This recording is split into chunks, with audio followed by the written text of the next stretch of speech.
This video is sponsored by you. Links to support the channel are in the description. Viviana is absolutely horrible, just plainly bad. Her kit makes blind children cry. Her kit is unfocused and aimless, like an ADHD patient. Half of it is geared toward lane holding with skill 1 and 2. The other half is geared to boss killing with skill 3 and both talents, specifically triggering against elites and bosses. They tried to make her good at both lane holding and boss killing, but ended up making her kinda shit at both.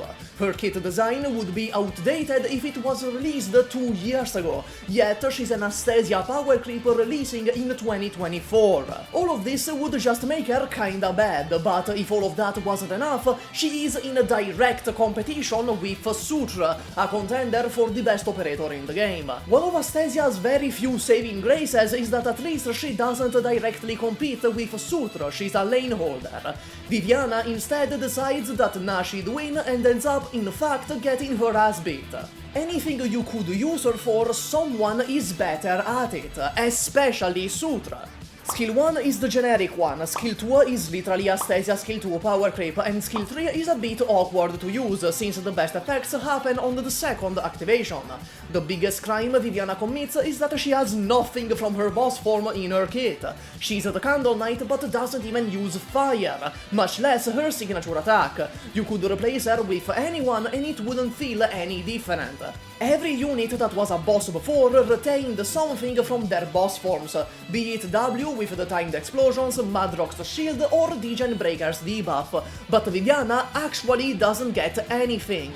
This is not the Candle Knight, this is f***ing Waxlight Cavalier. Get this thing off the road.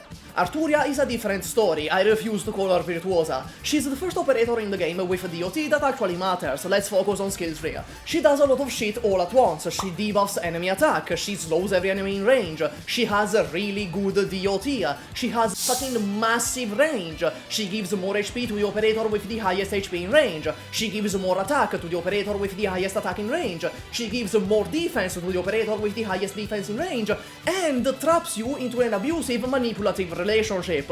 This is all crammed in one skill.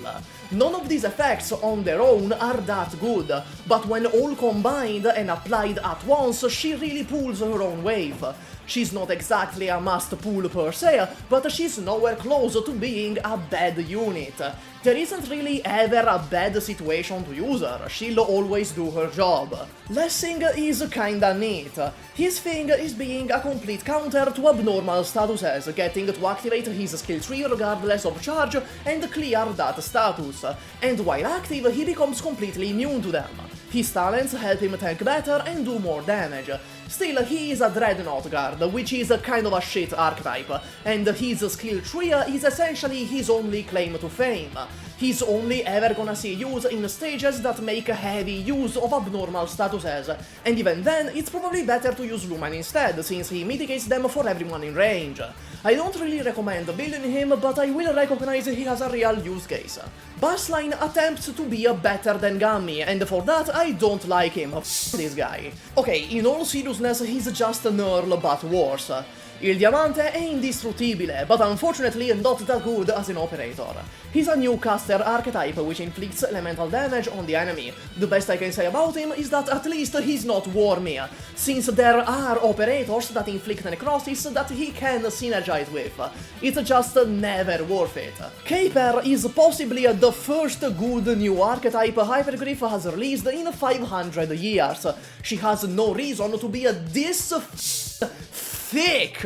Like, seriously, what the f is up with that? She better have a gun, because pepper spray will not stop me. Her gimmick is that the closest the enemy is, the faster her attack speed is. All things considered, she's pretty alright for a 4-star. I'd build her even if just for the unnaturally meaty legs. Here's the members, I love you, special thanks to the Crazy Lord, Yurakoyaki, Nuvo, Lord Takio, Come to Brazil, Gudo Leon, Maxio Sass, and Kronjand but JJF. That's all, my such origami, bye!